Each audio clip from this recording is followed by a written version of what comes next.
Iswaran the Storyteller. The story was narrated to Ganesh by a young man, Mahendra by name. He was a junior supervisor in a firm which offered on hire supervisors at various types of construction sites, factories, bridges, dams, and so on. Mahendra's job was to keep an eye on the activities at the work site. He had to keep moving from place to place every now and then as ordered by his head office. From a coal mine area to a railway bridge construction site, from there, after a few months, to a chemical plant which was coming up somewhere. He was a bachelor. His needs were simple and he was able to adjust himself to all kinds of odd conditions. Whether it was an ill equipped circuit house or a makeshift canvas tent in the middle of a stone quarry. But one asset he had was his cook, Iswaran.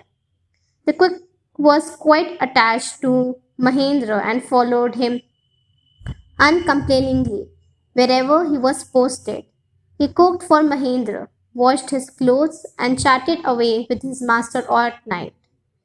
He could weave out endless story and anecdotes on varied subjects. Ishwaran also had an amazing capacity to produce vegetables and cooking ingredients seemingly out of nowhere. In the middle of a desolate landscape with no shops visible for miles around, he would miraculously conjure up the most delicious dishes made with fresh vegetables within an hour of arriving at the zinc sheet shelter at the new workplace. Mahendra would be up early in the morning and leave for work after breakfast, carrying some prepared food with him. Meanwhile, Ishwan would tidy up the shed, wash the clothes, and have a leisurely bath, pouring several buckets of water over his head, muttering a prayer all the while.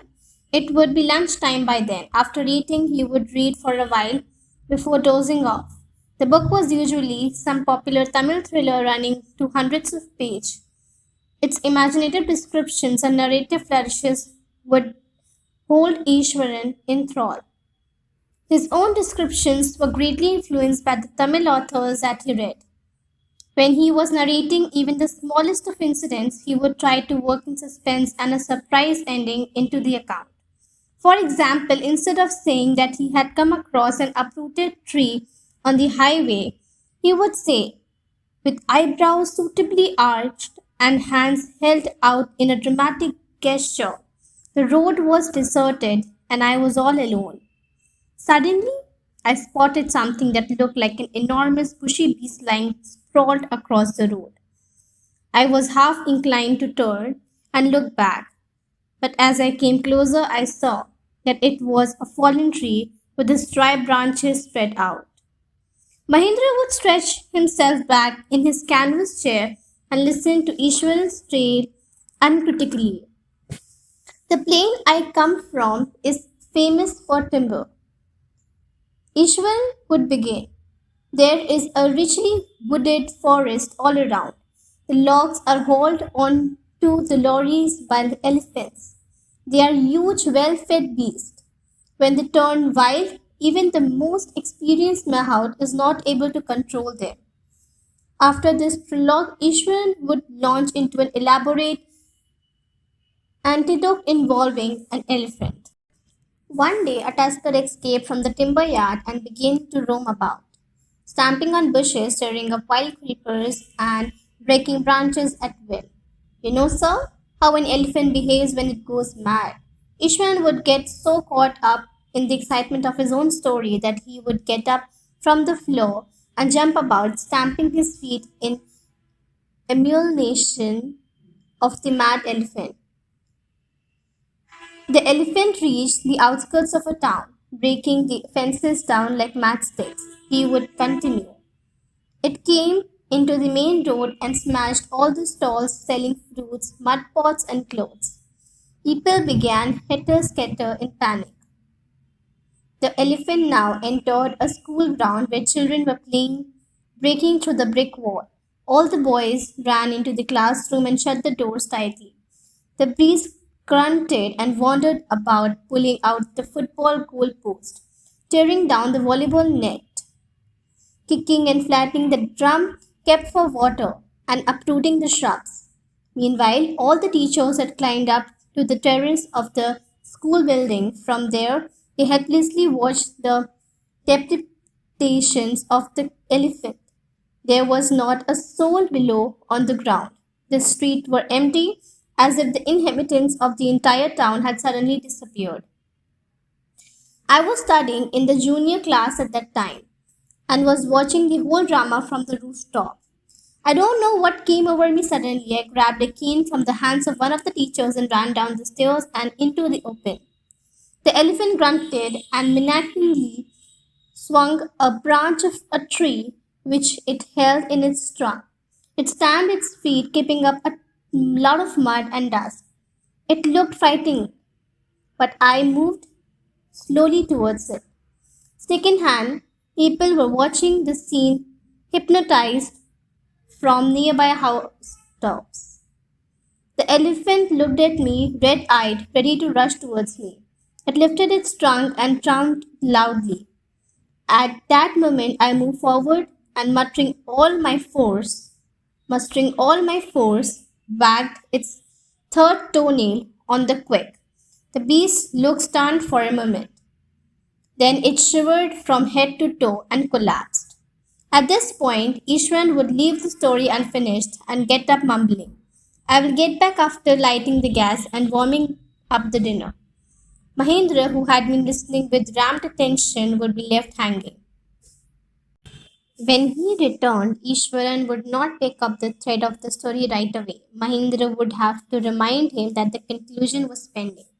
Well, a veterinary doctor was summoned to revive the animal. Ishwaran would shrunk casually. 2 days later, it was led away by its mahout to the jungle. Well, how did you manage to do it, Ishwaran? How did you bring down the beast? It has something to do with a Japanese art, I think, sir. Karate or jujutsu, it is called. I had read about it somewhere. It temporarily paralyzes the nervous system, you see.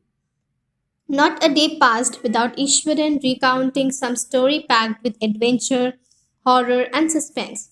Whether the story was credible or not, Mahendra enjoyed listening to it because of the inimitable way in which it was told. Ishwaran seemed to more than make up for the absence of a TV in Mahendra's living quarters. One morning, when Mahendra was having breakfast, Ishwaran asked, Can I make something special for dinner tonight, sir? After all, today is an auspicious day. According to tradition, we prepare various delicacies to feed the spirits of our ancestors today, sir. That night, Mahendra enjoyed the most delicious dinner and complimented Ishwaran on his culinary skills. He seemed very pleased but unexpectedly launched into a most garish account involving the supernatural. You know, sir, this entire factory area we are occupying was once a burial ground, he started. Mahendra was jogged out of the pleasant reprieve he had drifted into after the satisfying meal. I knew on the first day itself when I saw a human skull lying on the path. Even now, I come across a number of skulls and bones, Ishwaran continued. He went on to narrate how he sometimes saw ghosts at night. I am not easily frightened by these things, sir. I am a brave fellow. But one horrible ghost of a woman which appears off and on at midnight during the full moon. It is an ugly creature with matted hair and a shriveled face, like a skeleton holding a fetus in his arms. Mahendra shivered at the description and interrupted rather sharply. You are crazy, Ishwaran. There are no such things as ghosts or spirits. It is all a figment of your imagination. Get your digestive system examined, and maybe your head as well. You are talking nonsense. He left the room and retired for the night, expecting Ishwaran to sulk for a couple of days. But the next morning he was surprised to find the cook as cheerful and narrative as ever. From that day on, Mahendra, for all his brave talk, went to bed with a certain unease. Every night he peered into the darkness outside through the window next to his bed, trying to make sure that there was no movement of dark shapes in the vicinity, but he could only see a sea of darkness with the twinkling lights of the factory miles away.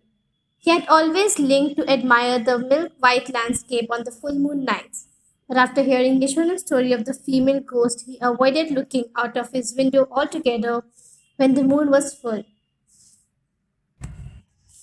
One night, Mahendra was woken up from his sleep by a low moan close to his window. At first, he put it down to a cat prowling around for mice, but the sound was too guttural for a cat.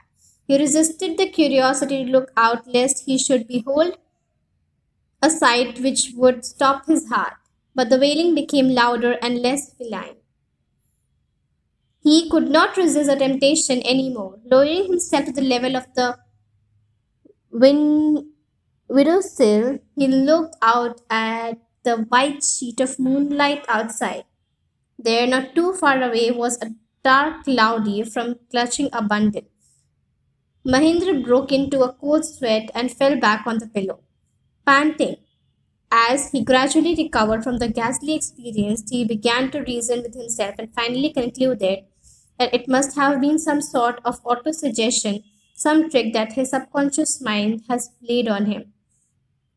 By the time he had gotten up in the morning, had a bath, and come out to have his breakfast, the horror of the previous night had faded from his memory. Ishwaran greeted him at the door with his lunch pan and his bag.